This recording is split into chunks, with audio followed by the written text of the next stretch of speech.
എന്നെ നീ കാണുന്ന പോൽ എന്നെ ഞാൻ കാണുവാനായി എന്നയനങ്ങൾക്കു നീ വെളിച്ചം തരേണമേ. ദൈവം നൽകിയ പ്രകാശത്തെ പകർന്നു കൊടുക്കുവാൻ ആഗ്രഹിക്കുന്ന ഏവർക്കും ഈശോ മിശിഹായ്ക്ക് സ്തുതിയായിരിക്കട്ടെ. തിരുസഭ മാതാവ് ഇന്ന് നമുക്ക് നൽകുന്ന വചനധ്യാനം ലൂക്കായുടെ സുവിശേഷം 8-ാം അധ്യായം 16 മുതൽ 18 വരെയുള്ള വാക്യങ്ങളാണ്. വിളക്ക് കൊളുത്തി ആരും പാത്രത്തിൻ്റെ കീഴിൽ അടച്ചു വയ്ക്കാറില്ല. പ്രിയരെ, തിരുസഭ ഇന്ന് വിശുദ്ധ പാദരെ പിയോയുടെ തിരുനാൾ കൊണ്ടാടുകയാണ്.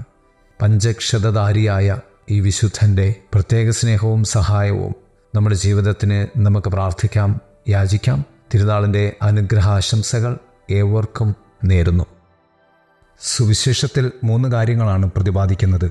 1, ദീപം ആരും പറയുടെ കീഴിൽ മറച്ച് വയ്ക്കാറില്ല. 2, ഏത് രഹസ്യവും വെളിച്ചത്ത് വരും അഥവാ വെളിവാക്കപ്പെടും. 3, ഉള്ളവന് വീണ്ടും വീണ്ടും ലഭിക്കും, ഇല്ലാത്തവനിൽ നിന്ന് ഉള്ളതുപോലും എടുക്കപ്പെടും. 1, ക്രിസ്തുനാഥനിലുള്ള ശിഷ്യൻ്റെ പങ്കാണ്. അജ്ഞാതരാകാതെ സത്യത്തിലും വെളിച്ചത്തിലും ജീവിക്കാനാണ് ശിഷ്യന്മാരെ കർത്താവായ യേശുനാഥൻ ആഹ്വാനം ചെയ്യുന്നത്. ശിഷ്യത്വമെന്നാൽ തുറന്നു വയ്ക്കപ്പെടേണ്ട വലിയ ഒരു പ്രകാശമാണ്. അത് നീ ഒരു വിളക്കായും ക്രിസ്തുവിൻ്റെ പ്രകാശമായും മറ്റുള്ളവർക്ക് വേണ്ടി നിലകൊള്ളേണ്ട വ്യക്തിയാണ് എന്ന് സാരം. 2, സുവിശേഷത്തിൻ്റെ കേൾവിയാണ്. എങ്ങനെ കേൾക്കും? സുവിശേഷം എങ്ങനെ കേൾക്കുന്നു എന്നതിന് ആളുകൾ ഉത്തരവാദികളാണ്. കേൾക്കുന്നവർക്ക് സുവിശേഷത്തിലുള്ള ദൈവസാന്നിധ്യത്തെ ബോധ്യപ്പെടുത്തി കിട്ടും. അതുകൊണ്ട് തന്നെ നിങ്ങളിൽ ഉള്ള കേൾവിയുടെ സാധ്യതകളെ തുറന്നു വയ്ക്കുക എന്നതാണ് നിങ്ങളുടെ ഉത്തരവാദിത്വം. അത് വീണ്ടും വീണ്ടും നിങ്ങൾക്ക് ലഭിക്കുവാൻ കാരണമായി തീരും. അതുകൊണ്ടാണല്ലോ വചനം പറയുന്നത്, ഉള്ളവന് വീണ്ടും ലഭിക്കും, ഇല്ലാത്തവനിൽ നിന്ന് അവന് ഉണ്ടെന്ന് കരുതുന്നത് കൂടി എടുക്കപ്പെടും എന്ന്. 3, ദൈവത്തിൻ്റെ വെളിച്ചമാണ്. ദൈവത്തിൻ്റെ സ്നേഹവും വചനവും ഉള്ളിൽ നിന്ന് പ്രകാശിക്കുന്ന ഒരു വിളക്കാണ്. ആന്തരികമായ പ്രകാശം ഉള്ളിലെ മൺചിരാത് നീ തവിയാതെ കാത്തു സൂക്ഷിക്കേണ്ടതുണ്ട്. അതിരുട്ടിലും പാപ സാഹചര്യങ്ങളിൽ പോലും നമുക്ക് ഒരു വഴിവിളക്കായി കൂടെ ഉണ്ടാകും. അതുകൊണ്ട് നിന്റെ ഉള്ളിലെ പ്രകാശമാണ് ബാഹ്യമായ കിരണങ്ങളായി മാറുന്നത്. നിന്റെ ഉള്ളിലെ ദൈവമാണ് ബാഹ്യമായ ദിവ്യപ്രകാശമായി രൂപാന്തരപ്പെടുന്നത്.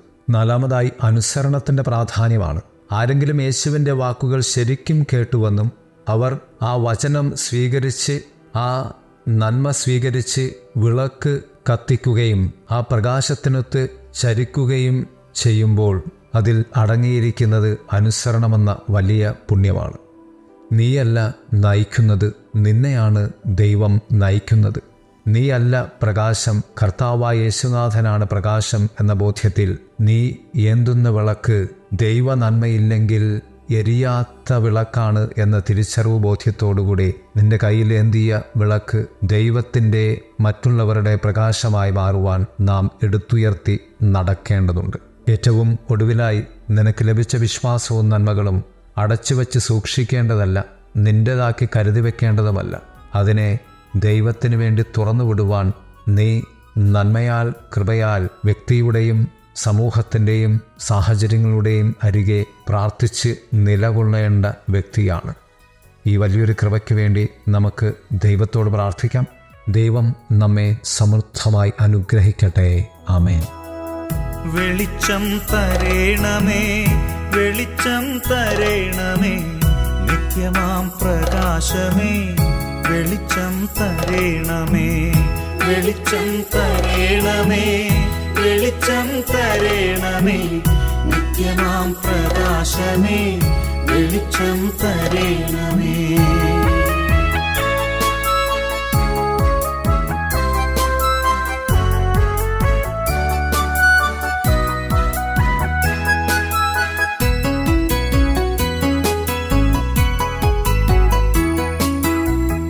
എന്നുള്ളിൽ നിരന്തരം വസിക്കും നിൻ രൂപം ഞാൻ ദർശിപ്പാൻ വിശ്വാസത്തിൻ വെളിച്ചം തരേണമേ, വെളിച്ചം തരേണമേ, വെളിച്ചം തരേണമേ, നിത്യ നിത്യമാം പ്രകാശമേ വെളിച്ചം തരേണമേ.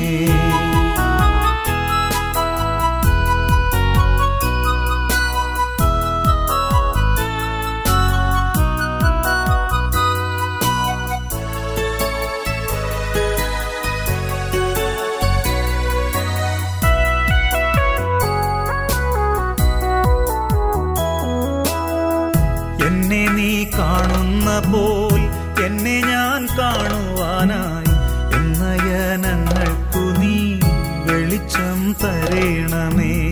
വെളിച്ചം തരേണമേ, വെളിച്ചം തരേണമേ, നിത്യമാം പ്രകാശമേ വെളിച്ചം തരേണമേ.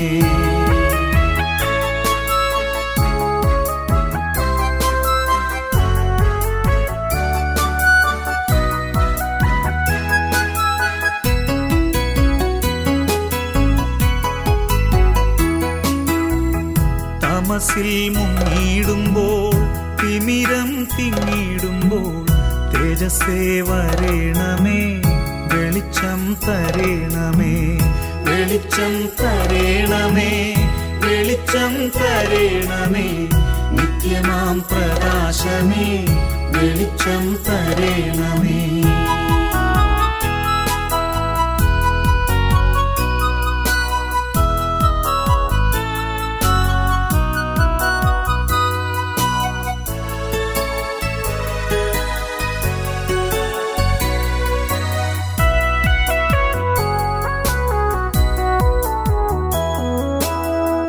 അന്യരിൽ നന്മ കാണാൻ കണ്ടു സന്തോഷിക്കുവാൻ എന്നകക്കാമ്പിന്നങ്ങേ വെളിച്ചം തരേണമേ.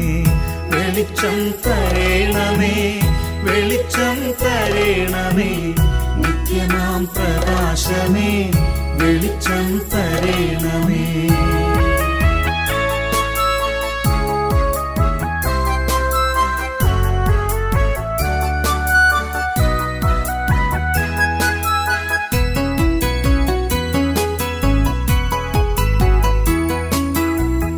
ദുഃഖത്തിൽ സന്തോഷത്തിൽ വീഴ്ചയിൽ വിജയത്തിൽ രോഗത്തിൽ നിന്നെ കാണാൻ വെളിച്ചം തരേണമേ. വെളിച്ചം തരേണമേ, വെളിച്ചം തരേണമേ, നിത്യമാം പ്രകാശമേ വെളിച്ചം തരേണമേ.